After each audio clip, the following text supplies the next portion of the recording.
a loyal German shepherd, found completely frozen after falling through ice in Wyoming's wilderness. Veterinarians pronounced him dead on arrival, but 3 days later, something happened that medical science cannot explain. Get ready for a true story about the unbreakable bond between a dog and a young woman with severe nonverbal autism that defies everything we thought we knew about life, death, and healing.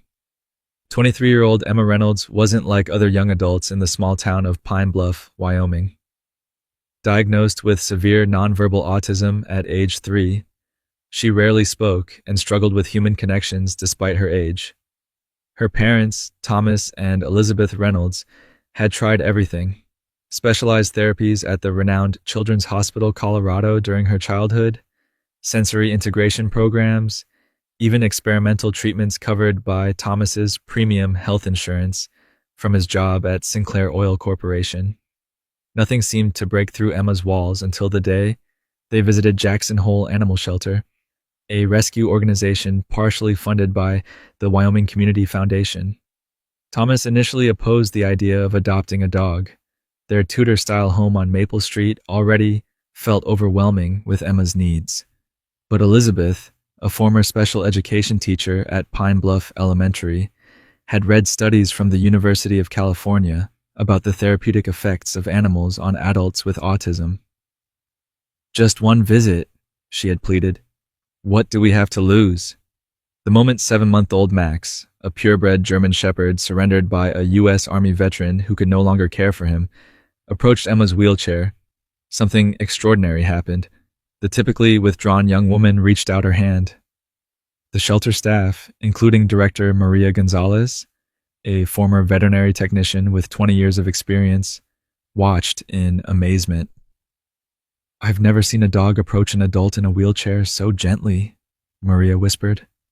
"It's like he knows." Max placed his head on Emma's lap, his intelligent amber eyes looking directly into hers. For the first time in her adult life, Emma didn't pull away from contact. Instead, her fingers cautiously stroked the shepherd's black and tan fur. A small smile, so rare that Elizabeth immediately began filming on her iPhone 12, appeared on Emma's face.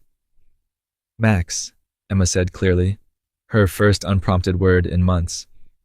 Dr. Robert Chen, Emma's neurologist at Wyoming Medical Center, was skeptical when the Reynolds shared videos of Emma interacting with Max during their twice-weekly visits to the shelter. "Animals can certainly have positive effects," he explained, "but don't expect miracles." Yet over the next 4 months, Emma's improvements with Max by her side seemed nothing short of miraculous. Her stimming behaviors decreased by 60% during their interactions. She began forming short sentences in the shepherd's presence. When the shelter considered adopting Max to another family, Emma experienced her first meltdown in weeks. "We're adopting him," Thomas announced that evening, his previous objections forgotten as he submitted an application on the shelter's website using his MacBook Pro. "Whatever it takes." By Christmas 2022, Max had become an integral part of the Reynolds family, sleeping on a specially purchased LL Bean dog bed beside Emma's room. The German shepherd seemed to instinctively understand the young woman's needs, alerting Elizabeth before meltdowns, providing deep pressure therapy during moments of sensory overload, and remaining calm during Emma's most challenging moments. He'd even been granted special permission by Emma's day program supervisor to accompany her to adult developmental therapy sessions 3 days per week. No one could have predicted that the powerful bond between a young woman and her shepherd was about to be challenged in a way that would capture national attention and reshape how veterinary medicine understands the boundaries between life and death. February in Wyoming brought bone-chilling temperatures that plunged to negative 25 degrees Fahrenheit, transforming the Reynolds' large backyard into a winter wonderland. Their property backed up to Elk Creek, now frozen solid under 8 inches of ice, or so everyone thought. Emma had shown remarkable progress through her continued work with Dr. Sarah Wilson, a board-certified behavioral therapist from the Rocky Mountain Center for Autism who specialized in adults with severe autism. Max had been professionally trained by Justin Cooper, an experienced service dog trainer who had worked with military dogs during deployments to Afghanistan. The German Shepherd now wore a custom-made service vest from Ray Allen Manufacturing, with patches identifying him as an autism support animal. That fateful Saturday morning, Thomas was clearing snow from their driveway with a new Ariens snowblower, while Elizabeth prepared Emma's favorite breakfast, Mickey Mouse-shaped gluten-free pancakes with Vermont maple syrup, following the specialized diet recommended by Dr. Wilson. No one noticed Emma opening the back door. Despite the sophisticated Ring security system Thomas had installed, the alert failed to sound when Emma, more mobile now than she'd been in years, wheeled herself onto the snow-covered deck with Max trotting dutifully beside her.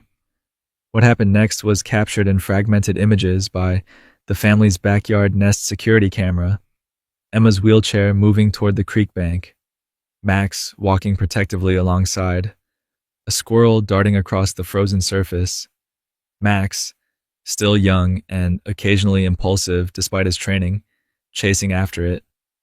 The sickening moment when the ice cracked, plunging the 85-pound shepherd into the frigid water. The camera captured Emma's scream, a heart-wrenching sound that finally alerted her parents. Thomas sprinted across the yard, grabbing a garden rake from their craftsman's storage shed.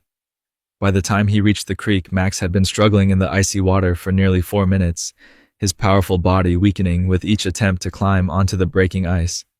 "Hold on, boy," Thomas shouted, extending the rake toward the struggling dog. Max's front paws scrabbled at the ice edge, breaking it repeatedly as hypothermia rapidly set in. After 3 desperate attempts, Thomas managed to hook Max's service vest with the rake tines. With a strength born of adrenaline, he pulled the shepherd from the deadly water. But the moment Max's soaking body hit the sub-zero air, his wet fur began to freeze instantly. Elizabeth, who had called 911 from her iPhone, was already wrapping Emma in emergency thermal blankets from their Ford Explorer's winter survival kit.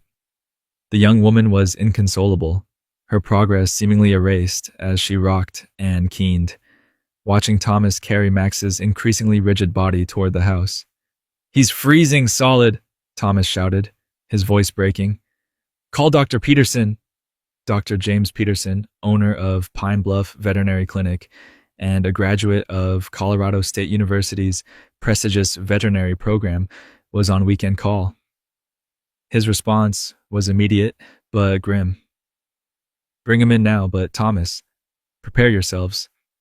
Immersion hypothermia in these temperatures." His voice trailed off, professional composure momentarily cracking. He'd treated Max since the Reynolds had adopted him and knew how vital the shepherd was to Emma's progress. By the time Thomas loaded Max's now frozen body into their Explorer, the German shepherd showed no signs of life. His once vibrant form was rigid, eyelashes crusted with ice crystals, his temperature too low to register on standard veterinary thermometers. Emma sat silently beside him during the frantic drive to the clinic, her small hand resting on his frozen fur, her progress visibly regressing with each passing minute. What no one realized as they rushed through Pine Bluff's snow-covered streets was that this tragedy would soon evolve into a case study that would challenge the fundamental understanding of life, death, and the extraordinary resilience of the canine spirit. The atmosphere at Pine Bluff Veterinary Clinic was solemn as Thomas carried Max's frozen body through the doors. The clinic, recently renovated with funding from the Wyoming Veterinary Medical Association, was equipped with state-of-the-art emergency facilities.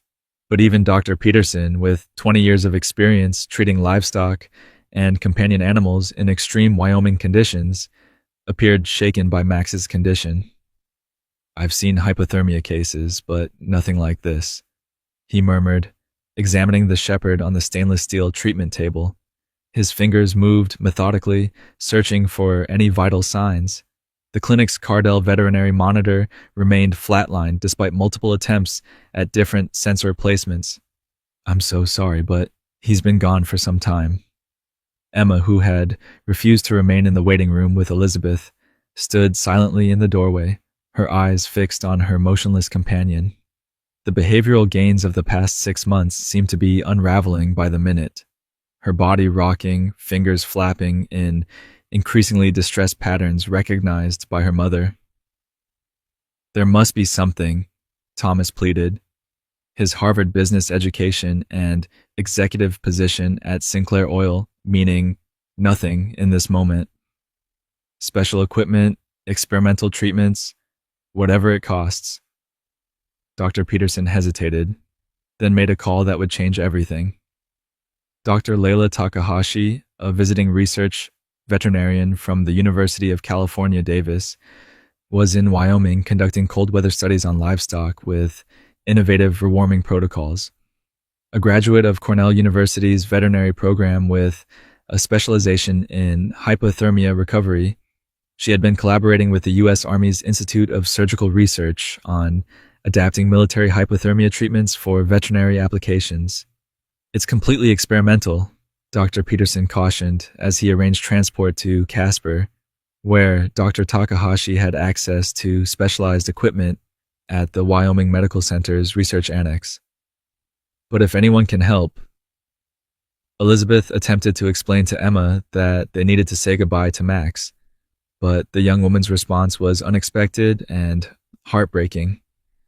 She simply walked to her wheelchair, sat down, and went completely silent, retreating further than she had been even before Max entered her life. "We're trying," Thomas whispered, kneeling before his daughter. "I promise we're trying everything."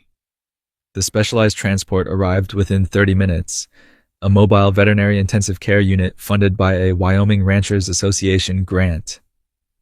Max's frozen body was carefully placed in a thermal regulation chamber as Emma watched, motionless and silent. Dr. Takahashi met them at the research facility, her expression serious but not dismissive as she examined Max. Conventional medicine would declare resuscitation impossible after this duration and temperature, she explained, her tone measured. "But my research suggests the extreme cold may have created a state of suspended animation, preserving neural tissue through hypometabolic protection. The specialized rewarming process began immediately using equipment adapted from hypothermia protocols developed for human special operations forces. The process would take days, not hours, with gradual temperature increases to prevent further cellular damage. You should prepare for the likelihood that even if we restore some biological functions, the Max you knew may not return," Dr. Takahashi cautioned. "Brain damage from oxygen deprivation is typically irreversible." For 4 days, the Reynolds family maintained a vigil at the facility. Thomas took emergency family leave from his executive position. Elizabeth coordinated with Emma's therapy team, who were deeply concerned about her regression. Emma refused to leave the facility, sitting silently in her wheelchair, watching the equipment surrounding Max's gradually thawing body. She stopped speaking entirely, rejecting food unless brought to the waiting room outside Max's treatment area. On the 5th day at 3:17 a.m., the impossible happened. A veterinary technician monitoring Max's vital signs noticed a faint but distinct cardiac rhythm on the advanced monitoring equipment. Within an hour, the shepherd's core temperature had risen enough to sustain a weak but steady heartbeat of 38 beats per minute. By dawn, Dr. Takahashi confirmed what defied all conventional veterinary understanding. Max's cardiovascular system was functioning, though he remained completely unresponsive. His brain activity, measured by specialized equipment borrowed from the University of Wyoming's neuroscience department, showed minimal function, primarily in the brainstem regions controlling basic life support. On day 7 of Max's impossible journey back from death, Emma broke her silence. Having barely eaten or spoken since the accident, she suddenly stood from her wheelchair beside Max's treatment table and placed her hand on the shepherd's still head. "Max knows I'm here," she said clearly, the first complete sentence she had spoken in days. Dr. Takahashi, who had been consulting with a neurology specialist from Johns Hopkins University via teleconference on a wall-mounted Microsoft Surface hub, turned in surprise. The medical team had been discussing Max's latest brain scans, which showed puzzling patterns of activity increasing in the limbic system, the emotional center of the canine brain. "Emma, honey," Elizabeth began gently. "Max is still very sick. He can't." "His dreams are about me," Emma interrupted, a complex observation that stunned both her parents and the medical team. The young woman who struggled with verbal expression and abstract concepts was suddenly speaking with unusual clarity. "He's trying to come back." Dr. Samuel Richardson, the Johns Hopkins neurologist, leaned forward on the video screen. "Ask her what she means," he requested, his professional curiosity piqued by this unexpected development. Before anyone could question Emma further, monitoring equipment began registering significant changes. Max's brain activity suddenly spiked across multiple regions, particularly in the hippocampus and amygdala, areas associated with memory and emotional response in canines. His respiration, which had been mechanically supported, showed signs of autonomous function. "This is extraordinary," Dr. Takahashi murmured, watching the readouts from state-of-the-art Medtronic neural monitoring equipment. "It's almost as if—" Emma completed her thought. "He heard me." The room fell silent as Max's right front paw twitched, the first voluntary movement since the accident. The movement was slight but unmistakable, captured clearly on the clinic's documentation cameras. More remarkable was the timing, occurring precisely as Emma spoke. Over the next 12 hours, Max's awakening progressed with a rapidity that defied medical explanation. His eyes opened by late afternoon. By evening, he was attempting to lift his head. Each advancement in his condition seemed to coincide with Emma sitting beside him, speaking in the direct, simplified manner characteristic of her condition. "The timing cannot be coincidental," Dr. Richardson noted during the evening consultation. "We're potentially observing a neurological connection that science has barely begun to document." What puzzled the medical team most wasn't just Max's survival, which already defied conventional understanding, but the pattern of his neural recovery. The shepherd's brain was essentially rewiring itself, bypassing damaged areas to restore function through alternative pathways. This phenomenon, known as neuroplasticity, typically occurs over months or years, not hours.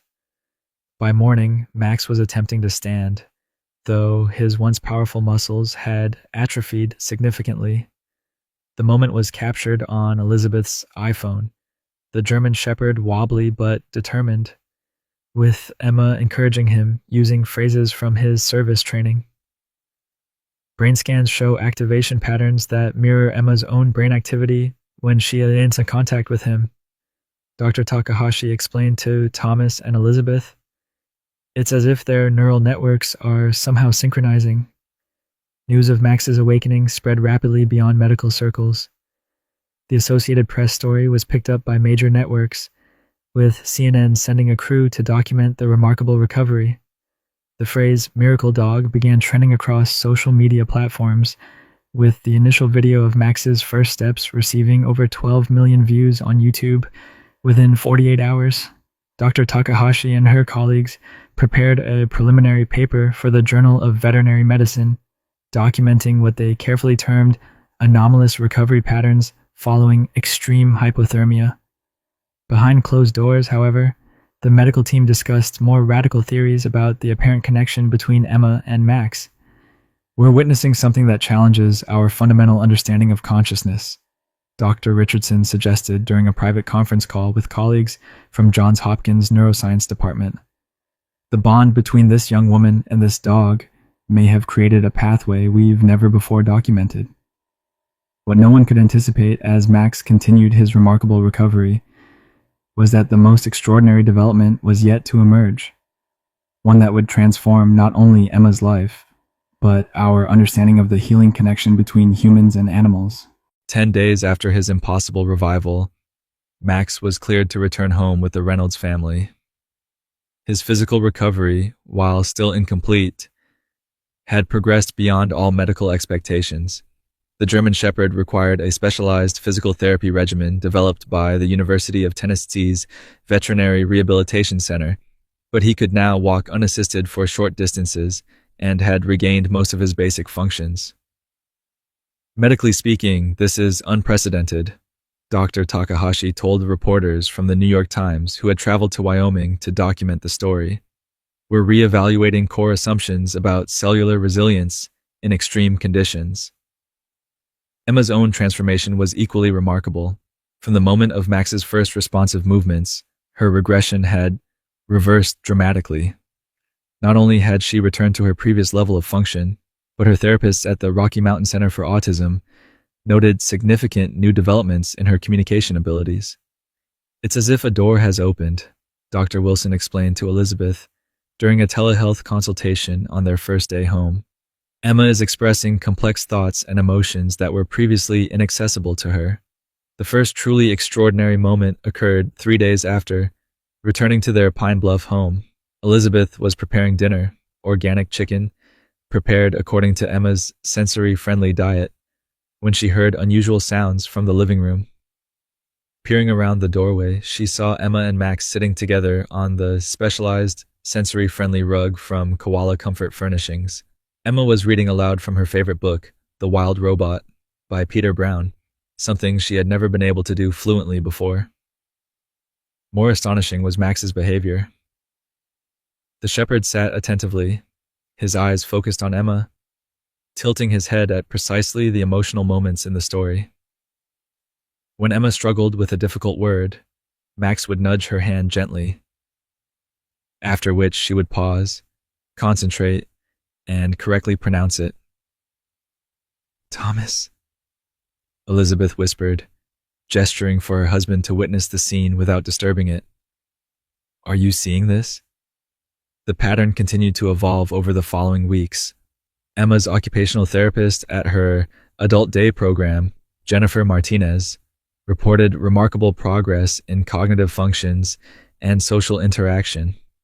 Emma completed a computer programming task at nearly the level of her neurotypical peers, she explained during their monthly progress meeting.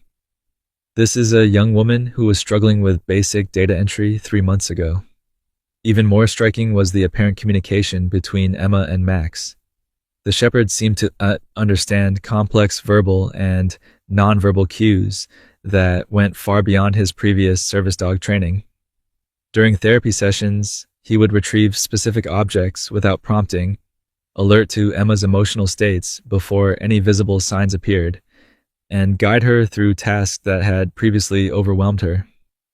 Dr. Chen, initially the most skeptical member of Emma's medical team, requested permission to document these interactions for a research study after witnessing Emma navigate a complex social interaction at Wyoming Medical Center, something that would have triggered a severe meltdown previously. "The neurological implications are profound," he noted in his preliminary research proposal to the American Academy of Neurology. "We're observing patterns of development that challenge our understanding of neuroplasticity in autism spectrum disorders." The watershed moment came during Emma's follow-up appointment with Dr. Richardson, who had traveled from Johns Hopkins specifically to evaluate her case. Using advanced functional MRI equipment at Wyoming Medical Center, he conducted paired cognitive tests with Emma and Max, measuring their neural responses to various stimuli. "I've never seen anything like this," he explained to Thomas and Elizabeth as they reviewed the scans. "When Emma and Max are in proximity, their brain activity shows remarkable synchronization patterns, particularly in regions associated with emotional processing and communication." The story reached national prominence when the prestigious New England Journal of Medicine published a special report co-authored by Dr. Richardson and Dr. Takahashi, titled "Interspecies Neural Synchronization: Novel Observations Following Canine Hypothermic Recovery." But for the Reynolds family, the most meaningful transformations occurred in quiet moments at home. Emma, who had previously been unable to express emotions verbally, now discussed her feelings with surprising eloquence, always with Max by her side. When Max was frozen, she explained to her parents one evening, his thoughts were still there, just waiting. It was like his mind was reaching out, looking for me.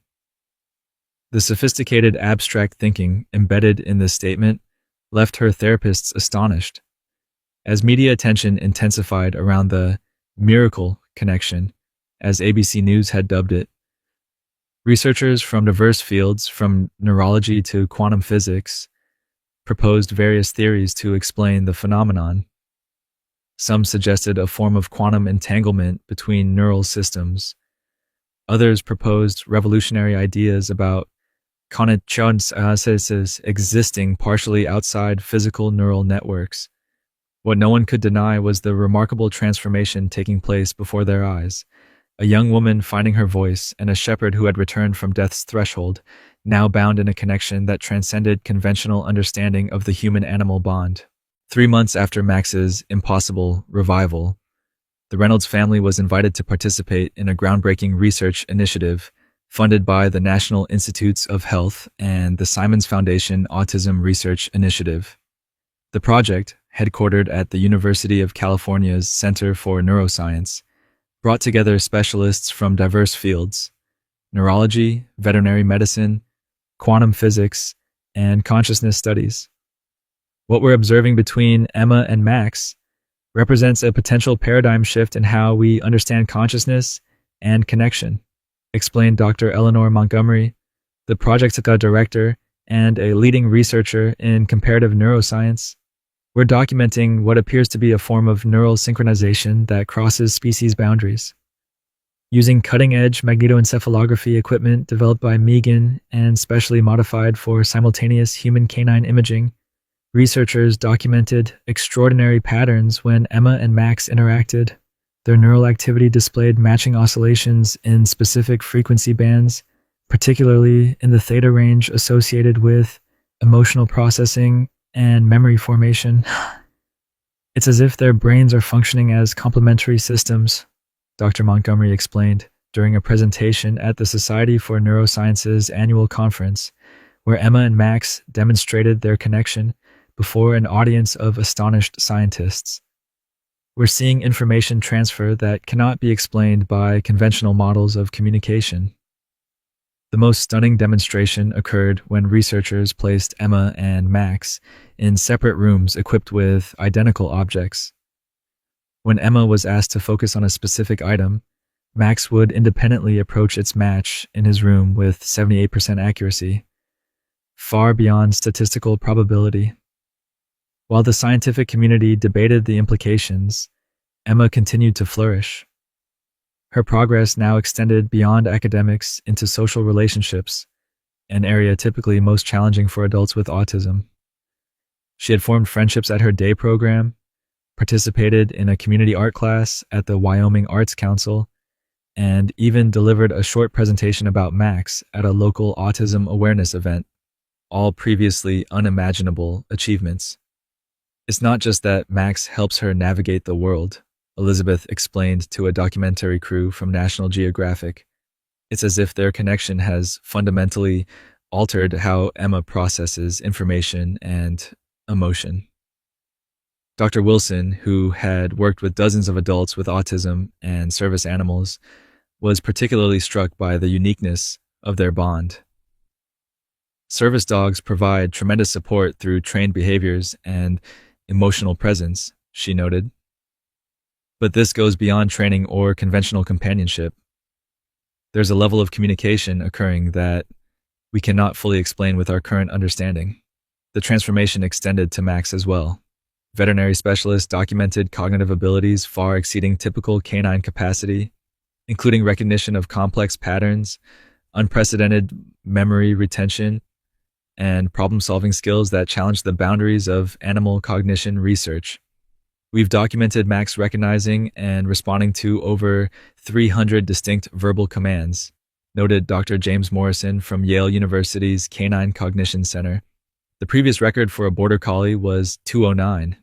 Furthermore, he demonstrates contextual understanding that suggests comprehension rather than conditioned response. As fascinating as the scientific implications were, the emotional core of the story remained most compelling to the millions following their journey. Emma, once isolated in her own world, had become an eloquent ambassador for both autism awareness and the profound potential of the human-animal bond.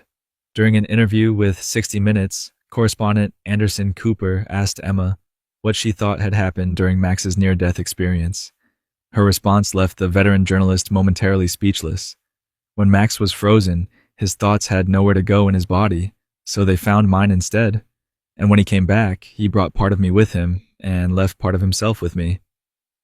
We share our thinking now. The profound philosophical implications of this statement, coming from a young woman who had previously struggled with basic communication, reverberated through scientific, philosophical, and spiritual communities. Was this merely the poetic expression of her experience, or had Emma articulated something fundamental about consciousness that science was only beginning to understand? Whatever the explanation, the transformation in both Emma and Max continued to unfold in ways that defied conventional expectations and pointed toward undiscovered dimensions of connection between living beings. 1 year after Max's miraculous revival, the impact of his and Emma's story had expanded far beyond their small Wyoming town. What began as a local human interest story had evolved into a phenomenon that was reshaping multiple fields of scientific inquiry and bringing hope to families across the world. The Emma and Max Foundation, established with support from the Bill and Melinda Gates Foundation and managed by Thomas through his business expertise, had already funded 10 research initiatives exploring interspecies communication and alternative therapies for adults with autism spectrum disorders. The foundation's pilot program at Colorado State University had paired specially trained dogs with 20 adults with autism, documenting significant improvements across multiple developmental metrics. We're seeing consistent gains in communication, emotional regulation, and social interaction, reported Dr. Wilson, who now directed the program. While none have developed the extraordinary connection that Emma and Max share, the therapeutic benefits are undeniable and exceed traditional intervention outcomes. Emma herself had become an unlikely ambassador. Now 24, she had addressed a special congressional committee on disability rights via video conference, an achievement that would have seemed impossible 18 months earlier. With Max always by her side, she spoke with remarkable clarity about her experience and the potential for similar connections to help others. Before Max came back, words were like butterflies I couldn't catch, she explained to the committee members, her eloquence drawing tears from several representatives. Now our minds work together, and I can say what I'm thinking. The scientific investigations continued to yield fascinating results. Researchers from MIT's Media Lab had developed specialized EEG equipment that allowed real-time visualization of the neural synchronization between Emma and Max. The resulting data had inspired new approaches to understanding consciousness as potentially less confined to individual brains than previously believed. We're observing what might be described as a shared cognitive field, explained Dr. Hiroshi Yamamoto, the project's lead researcher. This challenges fundamental assumptions about the boundaries of consciousness and opens extraordinary possibilities for understanding neurodivergent cognition. For the Reynolds family, the most meaningful development was Emma's continued flourishing. She had not only caught up academically, but was now taking online programming courses through the University of Wyoming. Her artwork, featuring intricate patterns that researchers believed might represent her perception of neural connections, had been exhibited at the Wyoming Arts Council Gallery. Max, now 7 years old and fully recovered physically, had become something of a celebrity himself. The German Shepherd's cognitive abilities continued to astonish researchers, with his problem-solving skills now documented at levels previously observed only in great apes and dolphins. Yet despite the attention, he remained primarily focused on Emma, their connection deepening rather than diminishing with time. We're only beginning to understand the implications, Dr. Montgomery noted in her address to the American Academy of Neurology's annual conference.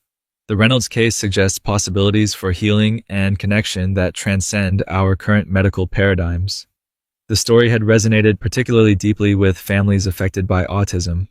The Reynolds received thousands of letters and emails weekly, each sharing hopes and questions about finding similar connections.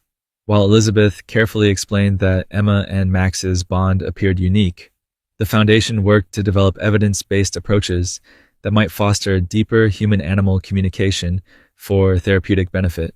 Perhaps the most touching moment in their journey came during a quiet evening at home, captured in a short video that Elizabeth later shared with the Foundation's supporters. Emma sat beside Max on their living room couch, her hand resting lightly on his head as she read from a journal she had been keeping. "Before Max, I was alone in here," she explained, pointing to her head. "The world was too bright, too loud, too everything. But now it's like Max helps carry some of that for me and shows me how to understand it better." She looked down at the shepherd, whose intelligent eyes remained fixed on her face. "He died so he could come back different, so he could help me be who I was supposed to be." The simplicity and depth of this observation, coming from a young woman whose condition had once severely limited her expression, exemplified why their story had captured hearts worldwide. Beyond the scientific implications, beyond the media attention and research opportunities, at its core was a profound truth about connection and healing that transcended conventional understanding. "We don't know where this journey leads," Thomas reflected during the Foundation's first annual conference. "But we do know that what happened between Emma and Max has opened doors we didn't know existed, doors to new possibilities for connection, communication, and understanding across differences that once seemed insurmountable." As the scientific community continued exploring the extraordinary bond between a young woman and her German shepherd, thousands of families found inspiration in their story. A reminder that healing sometimes comes in forms we cannot predict, and through connections that defy explanation. For Emma and Max, each day brought new discoveries as they navigated the world together. Two beings whose lives had been transformed through a bond that began in tragedy, transcended death itself, and blossomed into something that continued to change not only their lives, but our understanding of what connection truly means. If this story touched your heart, hit that subscribe button now, smash the like button, and turn on notifications. Share with someone who needs inspiration today. Help us continue bringing these amazing true stories to you. Remember, miracles happen when we refuse to give up.